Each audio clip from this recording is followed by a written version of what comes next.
નમસ્કાર, આપ જોઈ રહ્યા છો સ્પાર્ક ટુડે ન્યૂઝ। મળતી માહિતી અનુસાર કન્યાસી ગામની હદમાં બનેલ લૂંટવીટ હત્યાના વણશોધાયેલ ગુનાનો ભેદ ઉકેલી ખૂન કરનાર બે આરોપીઓને લૂંટ કરેલ મોબાઈલ સાથે ઝડપી લેતી સુરત ગ્રામ્ય જિલ્લા એલસીબીની ટીમ, જેમાં પકડાયેલ આરોપી પાસેથી કુલ કિંમત ₹15,000નો મુદ્દામાલ કબજે કરી કાયદેસરની કાર્યવાહી હાથ ધરેલ છે। સુરત ગ્રામ્ય જિલ્લામાં કીમ પોલીસ સ્ટેશનની હદમાં કન્યાસી ગામ છે, ત્યાં ઇન્ડસ્ટ્રીયલ એરિયા આવેલો છે।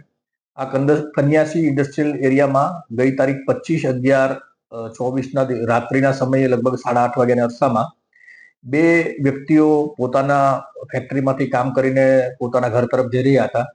એ વખતે એક પિહાન નામના વ્યક્તિ કે જે ઓરિસ્સાના વતની છે, એ અને એમના મિત્રને બે મોટરસાયકલ ઉપર 3 અજાણ્યા ઈસમો આવેલા અને એ લોકોએ તાત્કાલિક નીચે ઉતરી અને ચપ્પુ બતાવીને મોબાઈલ ફોન લૂંટવાની કોશિશ કરેલી। એ પિહાને એ વ્યક્તિએ પોતે પ્રતિકાર કરેલો અને પોતાનો કબજાનો મોબાઈલ ફોન નહીં આપતા એના પેટના ભાગે ચપ્પુ મારીને પિહાનનો મોબાઈલ ફોનની લૂંટ કરેલી અને એના મિત્રના મોબાઈલ ફોનની પણ લૂંટ કરેલી। આ બનાવ બાબતે કીમ પોલીસ સ્ટેશનમાં લૂંટનો ગુનો દાખલ થયેલો અને ગંભીર જે ઈજા કરવામાં આવી તે બાબતનો ગુનો કીમ પોલીસ સ્ટેશનમાં દાખલ કરવામાં આવેલો। આ બનાવ પછી 2 દિવસ બાદ જે પિહાન નામના વ્યક્તિ જેમને ચપ્પુ મારી અને લૂંટ કરવામાં આવી હતી તેનું અવસાન થયેલું અને લૂંટ વિથ મર્ડરની જે સેક્શન છે એ એડ કરવામાં આવેલી। આ બાબતે ગુનાની ગંભીરતાને ધ્યાનમાં લઈ પોલીસ અધિક્ષક શ્રી હિતેશ જોયસર સાહેબની સૂચનાથી એલસીબી, એસઓજી અને સ્થાનિક કીમ પોલીસ સ્ટેશન અને અન્ય પોલીસ સ્ટાફના માણસો આ ગુનાને શોધવા માટે ખૂબ ગંભીરતાથી પ્રયત્નો કરેલા। એલસીબીના પોલીસ ઇન્સ્પેક્ટર શ્રી ભટોળ અને પોલીસ સબ ઇન્સ્પેક્ટર શ્રી શકોરિયાએ રાત દિવસ મહેનત કરી ટેકનિકલ સર્વેલન્સ, મેન્યુઅલ સર્વેલન્સ, સીસીટીવીના એનાલિસિસ અને પોતાના ગુપ્ત બાતમીદારોને કામે લગાડી ઘણા બધા લોકોની પૂછપરછ કરી, ઘણા બધા સીસીટીવી કેમેરાઓને ખંગોળ્યા। આઈસીજીએસ અને ઈ ગુજકોપ જે પોર્ટલ છે એની અંદરથી ભૂતકાળમાં પકડાયેલા ગુનેગારોની માહિતી મેળવી અને ત્યાર પછી ઝીરો ઇન કરતા આ ગુનામાં કુલ 3 ઈસમો 2 મોટરસાયકલ લઈને ગયેલા અને એમના નામ મળેલા।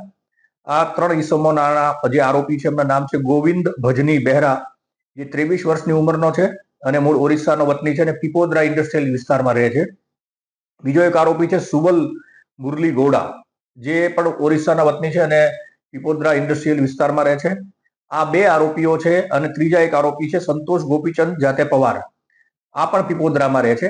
આ 3 ઈસમોએ આ લૂંટ વિથ મર્ડરનો ગુનો આચર્યો હોવાની હકીકત મળેલી।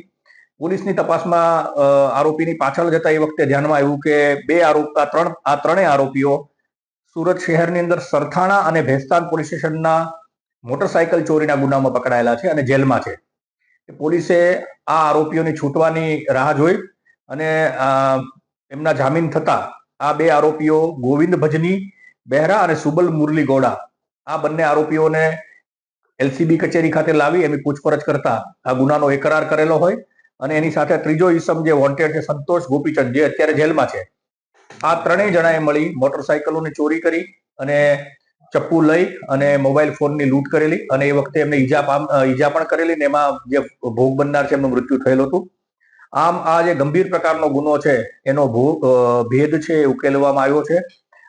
3 પૈકીના 2 આરોપીઓની ધરપકડ કરવામાં આવી છે। આરોપી નંબર 3 જે છે એ અત્યારે જેલમાં છે। આરોપીએ જે લૂંટ કરેલા હતા એ બંને મોબાઈલ ફોન એલસીબી દ્વારા રિકવર કરવામાં આવ્યા છે।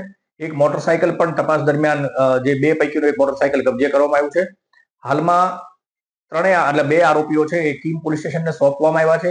કીમ પોલીસ સ્ટેશન દ્વારા એની તપાસ કરવામાં આવી રહી છે। અન્ય એક મોટરસાયકલ અને બનાવમાં વપરાયેલું ચપ્પુ છે તે પણ રિકવર કરવા માટેની અત્યારે પ્રયત્નો ચાલુ છે। આરોપીના રિમાન્ડ મેળવવામાં આવશે અને આગળની તપાસ કરવામાં આવશે।